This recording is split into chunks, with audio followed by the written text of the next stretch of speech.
ଭାଙ୍ଗିଗଲା ଗର୍ବ ଅହଙ୍କାର ଅଷ୍ଟ୍ରେଲିଆର।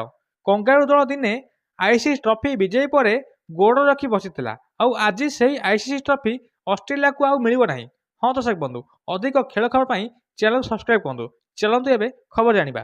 ଦର୍ଶକ ବନ୍ଧୁ, 2023 ମସିହାରେ ଯେତେବେଳେ ଦିନିକିଆ ୱାର୍ଲଡ କପ୍ ଅଷ୍ଟ୍ରେଲିଆ ଜିତିଥିଲା ଏବଂ ସେହି ଟ୍ରଫି ଉପରେ ପାଦ ରଖି ଫଟୋ ଉଠାଇଥିଲା। ଆଉ ଆଜି ସେହି ଟି20 ୱାର୍ଲଡ କପ୍ ମ୍ୟାଚ୍ ଚାଲିଥିଲା ବେଳେ ଏବେ ଚଳିତ ବର୍ଷ ଟି20ରୁ ଏବେ ବିଦା ହୋଇଯାଇଛି ଅଷ୍ଟ୍ରେଲିଆ। ଚାଲନ୍ତୁ ଜାଣିବା କେମିତି ଆଉ କାହିଁକି ହେଲା ଏମିତି ଅବସ୍ଥା ଅଷ୍ଟ୍ରେଲିଆର। ଦର୍ଶକ ବନ୍ଧୁ, ଗତକାଲି ଖେଳା ଯାଇଥିଲା ଶ୍ରୀଲଙ୍କା ଏବଂ ଅଷ୍ଟ୍ରେଲିଆ ମଧ୍ୟରେ ମ୍ୟାଚ୍, ଯେଉଁଥିରେ କି ଶ୍ରୀଲଙ୍କା ଟସ୍ ଜିତି ଅଷ୍ଟ୍ରେଲିଆକୁ ବ୍ୟାଟିଂ ଦେଇଥିଲା।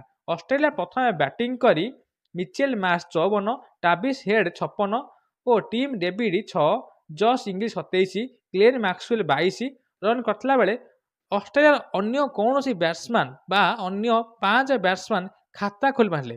କିନ୍ତୁ ଅଷ୍ଟ୍ରେଲିଆର ପ୍ରଥମ 8 ଓଭରରେ ବିନା ୱିକେଟ୍ରେ 100 ରନ୍ ପୂର୍ଣ୍ଣ ହୋଇଥିଲା। କିନ୍ତୁ ପରବର୍ତ୍ତୀ 12 ଓଭରରେ 10ଟି ୱିକେଟ୍ ଯାଇଥିଲା କେବଳ ମାତ୍ର 80 ରନ୍ରେ, ଯାହାଫଳରେ କି 20 ଓଭରରେ ଅଷ୍ଟ୍ରେଲିଆ କରିଥିଲା 181 ରନ୍ ଏବଂ 182 ରନ୍ର ବିଜୟୀ ଲକ୍ଷ୍ୟକୁ ପିଛା କରି ଶ୍ରୀଲଙ୍କା 18.0 ବଲ୍ ମାନେ 18 ଓଭରରେ 2 ୱିକେଟ୍ ହରାଇ 184 ରନ୍ କରିଥିଲା, ଯାହାଫଳରେ କି ଶ୍ରୀଲଙ୍କା 8 ୱିକେଟ୍ରେ ବିଜୟ ହୋଇଥିଲା। ଶ୍ରୀଲଙ୍କା ପକ୍ଷରୁ ବ୍ୟାଟିଂ କରି ପୁଥୁନ ନିଶାଙ୍କା 100, କୁଶଲ ପେରେରା 1 ରନ୍ କରିଥିଲା ଆଉଟ୍ ହୋଇଥିଲେ। କିନ୍ତୁ ପରେ ପରେ କୁଶଲ ମେଣ୍ଡିସ୍ 51, ରାବନ ରାଥିୟାଙ୍କେ 28 ରନ୍ କରିଥିଲେ, ଯାହାଫଳରେ କି ଶ୍ରୀଲଙ୍କା ଏହି ମ୍ୟାଚ୍କୁ ବିଜୟୀ ହୋଇଥିଲା ଏବଂ ଗ୍ରୁପ୍ ପର୍ଯ୍ୟାୟରେ ଆଗକୁ ଯାଇଥିଲା। କିନ୍ତୁ ଅଷ୍ଟ୍ରେଲିଆ ଏହି ମ୍ୟାଚ୍ ହାରିଲା ପରେ ଗ୍ରୁପ୍ ପର୍ଯ୍ୟାୟରେ ତୃତୀୟ ସ୍ଥାନ ରହି ଏବେ ଟି20 ବିଶ୍ୱକପ୍ରୁ ବାଦ୍ ପଡ଼ିଛି ଏବଂ ଯେଉଁ ଟ୍ରଫିକୁ ନେଇ ଅଷ୍ଟ୍ରେଲିଆ ଗର୍ବ କରୁଥିଲା 2023 ମସିହାର ଦିନିକିଆରେ, ଆଜି ଟି20 ୱାର୍ଲଡ କପ୍ରେ ସେହି ଟ୍ରଫି ତାକୁ ମିଳିବ ନାହିଁ ଏବଂ ଅଷ୍ଟ୍ରେଲିଆର ଗର୍ବ ଅହଙ୍କାର ସବୁ ଭାଙ୍ଗି ଯାଇଛି ବୋଲି